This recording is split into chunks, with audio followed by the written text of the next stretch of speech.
Hello all, today my recipe chicken dum biryani.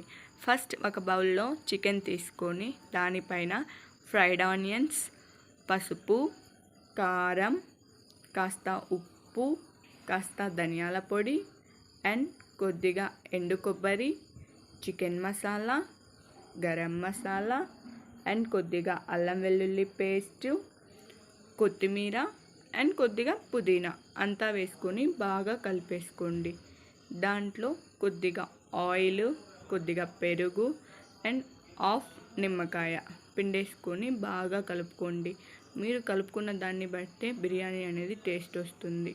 అలా కలిపేసుకున్న తర్వాత దానిని స్టవ్ పైన పెట్టేసి మళ్ళీ ఒకసారి గరిటెతో బాగా తిప్పి దానిపైన మూత పెట్టేసి దాన్ని కుక్ అవ్వనివ్వండి. అది కుక్ అవుతూ ఉంటుంది. తర్వాత పక్కన ఇంకొక బౌల్ తీసుకొని దాంట్లో కాస్త వాటర్ తీసుకొని ఆ వాటర్లో పుదీనా, కొత్తిమీర అండ్ బిర్యానీ దినుసులు వేసేసి ఇలా వాటర్ మరిగేంత వరకు ఉంచండి.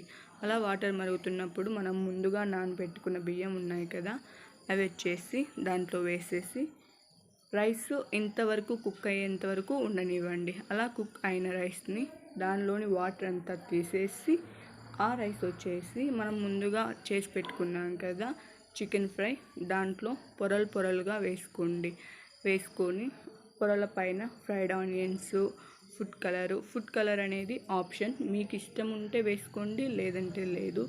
సో రైస్ అలా పొరలుగా వేసుకొని దానిపైన ఫుడ్ కలర్ వేసుకోండి. అండ్ లాస్ట్ అండ్ ఫైనల్ పై పొర ఉంటుంది కదా, దానిపైన ఫుడ్ కలర్, ఫ్రైడ్ ఆనియన్స్ ఉంటే వేసుకోండి లేదంటే లేదు. ఫుడ్ కలర్ అండ్ కాస్త నెయ్యి వేసుకోండి. టేస్ట్ చాలా అంటే చాలా బాగుంటుంది. వేసుకున్న తర్వాత దానిపైన మూత పెట్టేసుకోండి. ఇలా ఏదైనా కాస్త బరువు ఉండే విధంగా చూసుకోండి. ఎందుకంటే రైస్ బాగా దమ్ అయిపోతుంది, బిర్యానీ బాగా దమ్ అయిపోతుంది అండ్ స్మెల్ కూడా బయటికి వెళ్ళదు. గోధుమ పిండి కన్నా ఇది చాలా బెస్ట్. చూద్దామా ఇప్పుడు మన బిర్యానీ ఎలా తయారైందో? చూడండి ఎంత బాగా ఉందో, ఎంత బాగా దమ్ అయిందో. రైస్ కూడా చాలా అంటే చాలా బాగా కుక్ అయింది. చూడండి కలర్ అంతా ఎంత బాగా షేడ్ అయింది, ముక్కలు కూడా బాగా ఉడికాయి. మీరు కూడా ఇలా ఒకసారి ట్రై చేసి చూడండి.